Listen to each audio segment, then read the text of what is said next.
नमस्कार, capital TV Bihar देख रहे हैं आप और मैं हूं आपके साथ दिव्या सिंह। ब्रेकिंग न्यूज में बड़ी खबर बिहार से सामने आ रही है। आपको बता दें कि आज सीपी सिंह ने जन स्वराज पार्टी में अपनी पार्टी का विलय कर दिया है, यानी कि हाथ उन्होंने प्रशांत किशोर से मिला लिया है। कहा जा रहा है कि बहुत कुछ खेला होने वाला है, हालांकि खेला क्या होगा ये आगे देखने को मिलेगा। हाँ, राजनीतिक पार्टियों की तरफ से बयानबाजी इस पर जरूर तेज हो गई है, यानी कि बिहार की जो सियासत है उसमें पूरी तरीके से उबाल देखने को मिल रहा है। इसी पर अधिक जानकारी के लिए मेरे साथ सहयोगी नविंदु भी मौजूद है। नविंदु, ये तस्वीर क्या कह रही है? मुस्कुराहट किस ओर इशारा कर रही है? देखिए, बिहार चुनाव से पहले जिस तरह से बिहार में सियासी समीकरण बदलते जा रहे हैं, उससे ये अंदाज़ा लगाना लोगों ने और खासकर सियासी पंडितों ने शुरू कर दिया है कि आगामी बिहार विधानसभा चुनाव जो होगा वो बिहार के इतिहास का सबसे रोमांचक चुनाव होने वाला है। एक और एनडीए, जिसमें कि तमाम बड़ी पार्टियां जेडीयू, बीजेपी, एलजेपी, इसके बाद जीतन राम मांझी, उपेंद्र कुशवाहा और चिराग पासवान। दूसरी ओर महागठबंधन, तेजस्वी यादव की आरजेडी, लालू यादव हैं उसमें, उसके बाद राहुल गांधी की कांग्रेस, मुकेश सहनी की एंट्री हो सकती है, उसके बाद पशुपति पारस भी उसमें शामिल हो सकते हैं, और उसके बाद ये एक तरह से थर्ड फ्रंट कहें तो सामने आ रहा है। ये तस्वीर बहुत इम्पॉर्टेंट नहीं है हमारे हिसाब से, क्योंकि प्रशांत किशोर जो दावा कर रहे हैं, लगातार पूरे बिहार में यात्रा की उन्होंने, उसके बाद वो कह रहे हैं कि हम 243 सीटों पर उम्मीदवार उतारेंगे। लेकिन सवाल यही है कि क्या प्रशांत किशोर बीजेपी और जेडीयू के लिए या फिर कांग्रेस आरजेडी के लिए कोई बड़ी मुसीबत खड़ी कर पाएंगे? तो उसका जवाब अगर हाल के आप कुछ चुनाव को देखें तो नहीं मिलता है, क्योंकि प्रशांत किशोर की पार्टी का कोई बहुत बढ़िया प्रदर्शन नहीं है। एक आध जगह पर अगर उन्होंने थोड़ी वोट भी हासिल कर ली तो इसका दूसरा कारण था कि लोग जो हैं वहाँ पर नाराज थे उस गठबंधन से। लेकिन जब बड़े पैमाने पर चुनाव होंगे, जब सीधा फाइट नीतीश वर्सेस तेजस्वी और बीजेपी वर्सेस या फिर आप कह लीजिए लालू होगा, तो वहाँ पर ये दल कितने महत्वपूर्ण होंगे। आरसीपी सिंह की क्या हैसियत है बिहार के सियासत में, वो हर किसी को पता है। कैसे जेडीयू से जब इन्हें साइड लाइन किया गया तो इन्होंने अपनी पार्टी बनाई, लेकिन उस पार्टी ना वो पार्टी बहुत बड़े स्तर पर पहुंच पाई। बीजेपी में भी गए, वहां जब कुछ खास पद नहीं मिला तो फिर से ये वापस आ गए और अब जनसुराज में इनके लिए तेजस्वी यादव ने एक शब्द का उपयोग किया था, ये बीजेपी के शिंदे बनना चाहते थे, क्योंकि जब 2021 में इन्हें मंत्रिमंडल में जगह दी गई उसके बाद इनकी केंद्र सरकार से नज़दीकियों की खबरों ने बहुत जोर पकड़ा था और कहा जा रहा था कि ये पीएम मोदी और जो केंद्रीय आलाकमान है उनके बहुत फेवरेट हो गए हैं। और उस समय बीजेपी और जेडीयू की सरकार जो बिहार में थी उसमें सब कुछ ठीक नहीं चल रहा था। लगा हर दिन ये खबर आती थी कि सीएम नीतीश की नाराजगी बीजेपी से देखी जा रही है और बीजेपी भी सीएम नीतीश की नेतृत्व को एक्सेप्ट नहीं कर पा रही है। तो उस दौरान आरसीपी सिंह केंद्र के साथ मिलकर एक भूमिका में थे, जिसके बाद कई सवाल उठाए गए। लेकिन जैसे ही आरसीपी सिंह को जेडीयू ने साइड कर दिया, उन्हें बहुत बड़ा झटका लगा, क्योंकि आरसीपी सिंह लंबे समय तक जेडीयू में रहे हैं, राष्ट्रीय अध्यक्ष के पद पर रहे हैं और नीतीश कुमार के बहुत ज्यादा करीबी रहे हैं। बिल्कुल, जिस तरह से उन्होंने 2010 में आईएएस की नौकरी छोड़कर नीतीश के साथ आए और शामिल हुए, और नीतीश ने भी उन्हें बहुत कुछ दिया, राज्यसभा की सीट दो बार दी, बिहार सरकार में बहुत अहम पद उन्होंने संभाला और उसके बाद केंद्र सरकार में मंत्रिमंडल दिलाई गई। लेकिन आरसीपी सिंह के साथ दिक्कत क्या हुई कि इन्होंने बहुत जल्दी बहुत बड़ा सपना देख लिया। ये ज़मीनी हकीकत को भूलकर इतना ज़्यादा हवा में उड़ने लगे कि इन्हें समझ में ही नहीं आया कि आप देखिए, चुनाव से पहले जब न बीजेपी ने इन्हें भाव दिया न जेडीयू ने इन्हें भाव दिया, तो लास्ट में इन्होंने जन स्वराज का दामन थामा। हालांकि सवाल ये उठता है कि क्या आरसीपी सिंह के आने से जन स्वराज का रिजल्ट बदल जाएगा? तो इस पर अभी संभावनाएं लगाई जाएंगी, आकलन लगाए जाएंगे, इसकी उम्मीद बहुत कम है। लेकिन एक सवाल और है नविंदु, कि जो ये तस्वीर सामने आई है इसके पीछे तेजस्वी यादव का बयान भी एक सामने आया है और वो कह रहे हैं कि इसके पीछे, हालांकि इशारों में ये बताने की कोशिश कर रहे हैं कि बीजेपी का हाथ है, दोनों को बीजेपी नहीं मिला है। क्या ये सच है? ऐसा हो सकता है? नहीं, देखिए, इस बात की संभावना बहुत कम है, नहीं के बराबर ही है, क्योंकि बीजेपी आरसीपी सिंह पर दांव नहीं लगाएगी। आरसीपी सिंह की इतनी हैसियत नहीं है वोटों के लिहाज से कि वो बहुत बड़ी आबादी पर कुछ असर कर डाले, क्योंकि वो उसी जगह से आते हैं जहां से नीतीश कुमार हैं, वो उसी जाति बिरादरी के हैं जिससे नीतीश कुमार हैं। तो बिहार में जब उपेंद्र कुशवाहा अपना चुनाव हार गए तो आप इससे समझ सकते हैं कि ये जो बी ग्रेड के या बी कैटेगरी के नेता हैं, इनकी मतलब कितनी ज़्यादा वैल्यू होगी। बी ग्रेड मैं पॉलिटिकल सेंस में बोल रहा हूँ, तो इनकी उतनी ज़्यादा पॉलिटिकल हैसियत नहीं है कि ये बड़े पैमाने पर किसी पार्टी को नुकसान कर पाए। आरसीपी सिंह नालंदा से आते हैं, अगर नालंदा से ये चुनाव लड़े तो बहुत बड़ी बात होगी, तब एक असर हो सकता है कि चलिए भाई आप लोकल थोड़ा बहुत वोटों पे असर पड़ सकता है। अब देखना ये भी होगा क्या ये चुनाव लड़ते हैं, क्योंकि प्रशांत किशोर ने कहा है कि वो चुनाव नहीं लड़ेंगे। अगर खुद वो चुनाव नहीं लड़ते तो क्या फिर, हाँ, फिर ये सपना कैसे देख रहे हैं कि जिस तरह से दिल्ली में केजरीवाल ने कमाल किया, आम आदमी पार्टी ने कमाल किया, उस तरह से बिहार में जनस्वराज करेगी। क्योंकि दिल्ली का माहौल अलग है और बिहार का माहौल अलग है, यहाँ जातिवादी फैक्टर है, हावी है। लेकिन वही है कि अंत में लोगों ने लोकसभा में भी वही किया, उनको लगने लगा कि जो गठबंधन जीत रहा है उसके साथ ही जाने में भलाई है, और उसका फायदा बिहार के लोगों को मिला। कैसे? विशेष राज्य का दर्जा नहीं मिला, लेकिन पैसे सबसे ज्यादा बिहार को मिल गए।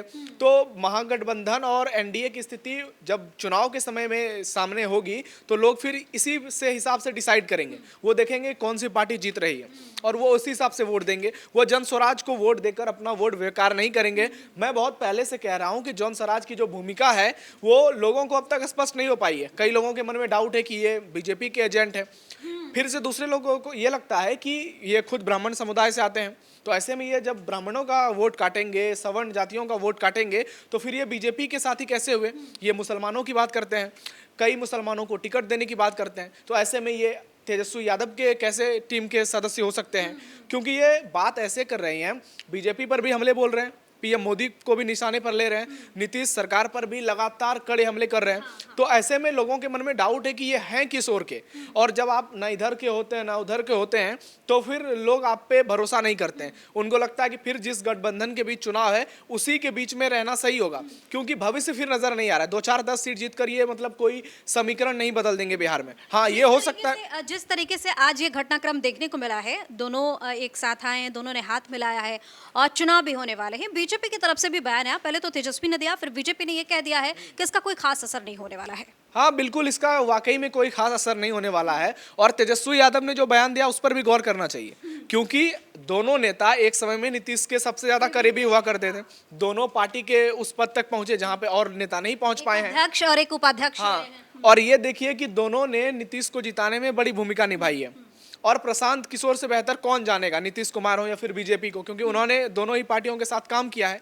तो वो इस बात को जानते हैं। उन्होंने मतलब सबसे ज़्यादा अगर कुछ इफेक्ट पड़ेगा आरसीपी सिंह के शामिल होने से, तो युवाओं पर ये एक संदेश जा सकता है कि एक पढ़े लिखे व्यक्ति को शामिल किया, जो कि एक आईएएस रह चुके हैं, उनका सरकार के कामकाज का भी उन्हें अच्छा अनुभव है और एक पॉलिटिकल करियर भी उनका रहा है। तो ऐसे में ये युवाओं के लिए एक संदेश के तौर पर इन्होंने बहुत सही कदम उठाया है।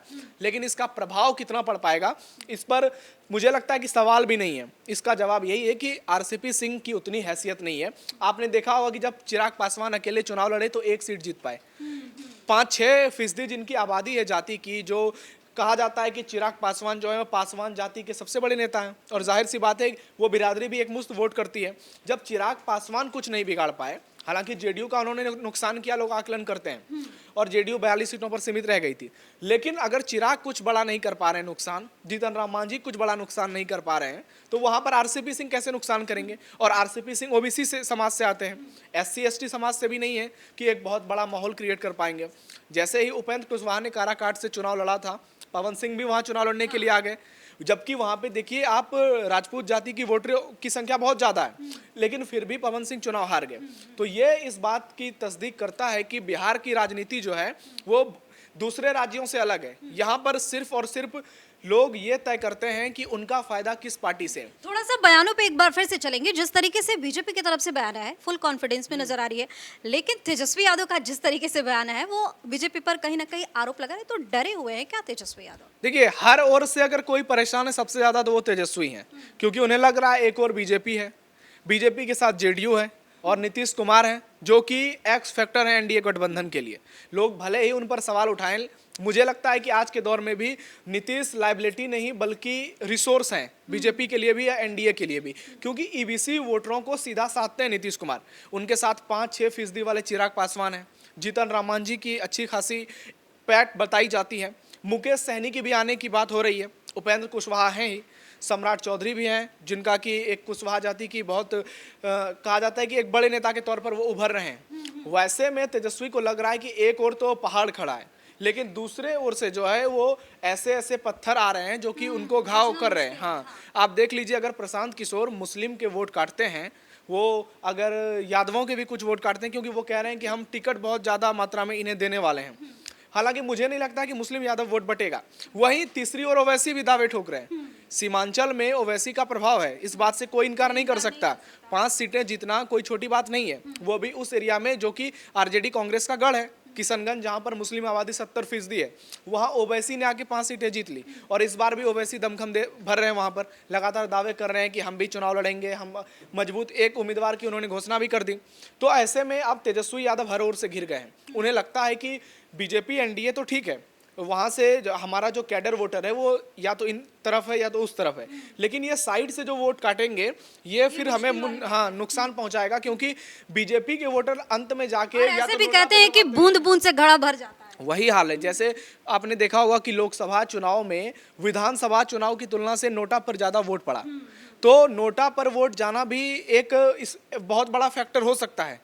तो ये ठीक है, आज शामिल हुए हैं इसमें। अब देखना होगा कि प्रशांत किशोर की जो चुनावी यात्रा और जोर पकड़ेगी, उसमें आरसीपी सिंह की क्या भूमिका होती है, क्योंकि इन्होंने मर्ज किया है, इन्होंने गठबंधन तो नहीं किया। कोई बड़ी जिम्मेदारी ही देंगे इनको, क्योंकि अनुभव है इतने सालों का, तो निश्चित तौर पर कोई बड़ी जिम्मेदारी दी जाएगी। अब देखना ये होगा कि इसका इम्पैक्ट जो है वो नीतीश कुमार इस पर क्या बयान देते हैं, क्योंकि नीतीश के दोनों ही नेता, और वो इस पर ज़्यादा बोलते नहीं हैं। क्योंकि चुनाव की आप अंदाजा चुनाव का इसी से लगा सकते हैं कि बात सिर्फ दोनों पार्टियों के बीच में होती है। 2020 में एक पार्टी उभरी थी जिसका नाम था प्लूरल्स पार्टी, पुष्पम प्रिया चौधरी के नेतृत्व में, लेकिन मेन स्ट्रीम मीडिया में कहीं भी पुष्पम प्रिया चौधरी का जिक्र नहीं हुआ। पूरे बिहार में उन्होंने कैंपेन किया, मैंने बहुत नज़दीक से उनके कैंपेन को देखा था। जिस तरह से माहौल बनाया गया सोशल मीडिया पर, लगा कि पुष्पम प्रिया चौधरी बिहार में 25-30 सीटें जीत लेंगे। लेकिन जब रिजल्ट आया सामने, तो दरभंगा सीट से उन्होंने चुनाव लड़ा था। दरभंगा के एक सीट से, वो ब्राह्मण समाज से आती हैं, और उस सीट से चुनाव लड़ी जो ब्राह्मण बहुल सीट थी। 4000 से कम वोट मिले, दोनों जगह से जमानत जब्त हो गई।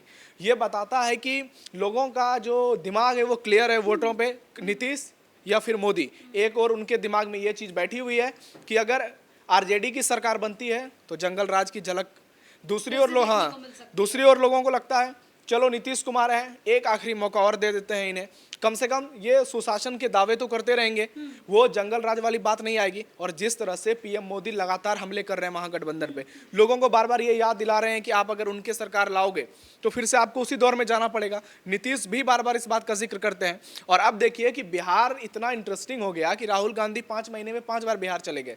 पीएम मोदी लगातार बिहार का दौरा कर रहे हैं। 29 तारीख को जाएंगे, 30 को सासाराम में जनसभा है। उससे पहले राहुल गांधी की दौरे की जानकारी सामने आ गई। तो ये बताता है कि बिहार का जो पॉलिटिकल इम्पैक्ट है वो इस बार केंद्रीय राजनीति पर भी बहुत ज़्यादा है, क्योंकि बीजेपी 240 सीटों पर है और उसमें जेडीयू की भूमिका सबसे अहम है। ऐसे में पूरे देश का जो पॉलिटिकल केंद्र है वो इस बार बिहार बन गया है। और बिहार में जिस तरह से तस्वीरें सामने निकल कर आ रही हैं, वो अब ये तय करेगा कि आने वाले समय में भारत की सियासत किस ओर जाएगी। और ये तय मानकर चलिए कि आरसीपी सिंह हो, प्रशांत किशोर हो, ये बहुत बड़े पैमाने पर नुकसान नहीं पहुंचाएंगे। ये एक वोट कटवा की हैसियत से ही चुनाव के पहले प्रकट हुए हैं, और चुनाव के बाद देखिएगा ये ऐसे ही कहें तो जैसे अपने भाषा में कहते हैं बिला जाना, वो इसी तरह से बिला जाएंगे। और मुकाबला सीधा एनडीए बनाम महागठबंधन ही होगा। हाँ, नीतीश कुमार बीजेपी पूरी ताकत के साथ चुनाव लड़ेंगे, सामने तेजस्वी यादव होंगे और राहुल गांधी। और तमाम जितने भी सर्वे आए उसके हिसाब से भी आप देख लीजिए, तमाम सर्वेज में ये दिखाया जा रहा है कि एज जो है वो एनडीए को है। और चुनाव जैसे ही प्रचार और ज़्यादा आक्रामक होगा, पीएम मोदी की रैलियां लगातार बिहार में होंगी, फिर चुनाव का माहौल पूरी तरह से सेट होगा। अभी ये सोशल मीडिया पर माहौल भले सेट हो रहा है, लेकिन लोकसभा चुनाव के परिणाम ने बता दिया है पर क्या होगा ये देखने वाली बात। वही लोकसभा चुनाव के परिणाम ने बताया है कि सोशल मीडिया पर जो दावे हो रहे थे, उत्तर प्रदेश, महाराष्ट्र, बंगाल बीजेपी को नुकसान हुआ, लोग कह रहे थे बिहार में आरक्षण का मुद्दा चलेगा, सबसे ज़्यादा जाति की बात जहाँ होती है, लेकिन लोगों ने उस बात को पकड़ा। उन्होंने समझा कि लोकसभा में भी हम उसी के साथ जाना चाहेंगे जो कि केंद्र और बिहार के साथ डबल इंजन की भूमिका में आएगा। और उसका फायदा कैसे मिला, जैसे ही पीएम मोदी की सरकार बनी तो बिहार को सबसे ज़्यादा पैसा दिया गया। तो लोगों के माइंड में ये बातें क्लियर है कि बिहार में जो है ये कोई थर्ड फ्रंट जो है ये कोई बड़ी भूमिका अदा नहीं कर पाएगा, इसलिए हम उसी के साथ जाएंगे जिसके साथ हम हैं। और हमारा कॉन्सेप्ट क्लियर है हमारा फायदा जहां पर होगा हम वहीं पर वोट करेंगे, हम अपने वोट को बर्बाद नहीं करेंगे। ऐसे थर्ड फ्रंट हर बार चुनाव से पहले आते हैं और चले जाते हैं, बड़े पैमाने पर इनका कोई असर देखने को नहीं मिलता। बहुत बहुत धन्यवाद नवेंदु तमाम जानकारी के लिए। तो बिहार में जल्द ही विधानसभा चुनाव होने वाले हैं और उससे पहले आरसीपी सिंह ने प्रशांत किशोर के साथ हाथ मिला लिया है। खैर, ये देखने वाली बात होगी कि इसका कितना असर पड़ता है, लेकिन जिस तरीके से फिलहाल बयानबाजी की जा रही है उससे बीजेपी तो फुल कॉन्फिडेंस में नजर आ रही है, लेकिन कहीं ना कहीं तेजस्वी यादव की घबराहट साफ तौर पर देखने को मिल रही है। ब्रेकिंग न्यूज में फिलहाल के लिए इतना ही। कैमरा पर्सन राजकुमार के साथ मैं दिव्या, कैपिटल टीवी बिहार।